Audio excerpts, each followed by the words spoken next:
The holidays can be a joyful time of the year for some, but for others, the events and activities can cause stress and trigger mental health challenges. Sitting down with us today is Katriva Bisbee with the National Alliance on Mental Illness. And Katriva, why can the holidays in the winter season trigger these unwanted emotions? Well, the holidays can trigger these emotions because you're thinking about some things. That could be finances, that could be family members, possibly loved ones that you may have lost through the year. And so these can prompt some emotions that individuals might have a challenge with navigating. Now, you mentioned the variety of things that can impact your mental health during this time of year. What type of emotions might people be feeling? You might experience some deep sadness, some depression, isolation, some rejection. Those are some things that people begin to experience during this time of the year. And those feelings can be hard to cope with. So how can people take simple steps to improve their mental health? I would suggest and encourage individuals to, one, set boundaries, know your limits, know your capacities. Maybe you don't have to go to 5 houses for the holiday.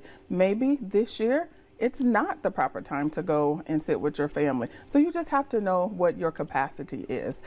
Two, I would say, participate in self-care.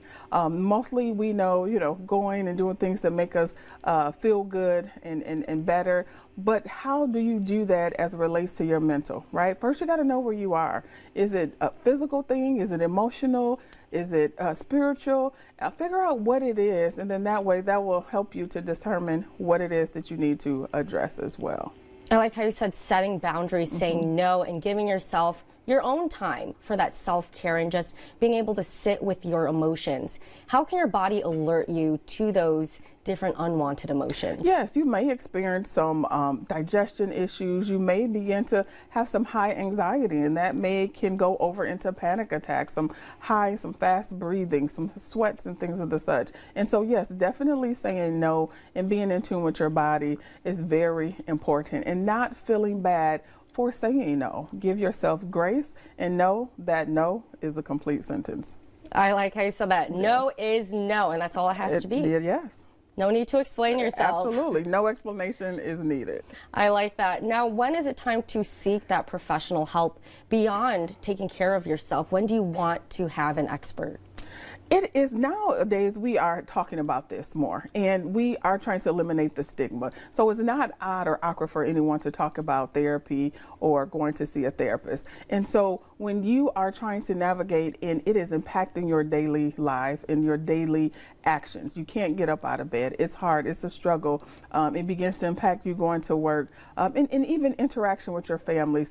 Those are some ways and some things to know that it's time to seek help. And sometimes what happens is a person who might have a condition may not understand that they need help. So finding someone who can understand where you're coming from. And, sometimes families can be a lot. So like you said, again, It's okay to say no. Absolutely. Katriva, thank you for joining us on Mid-Michigan Matters. Thank you.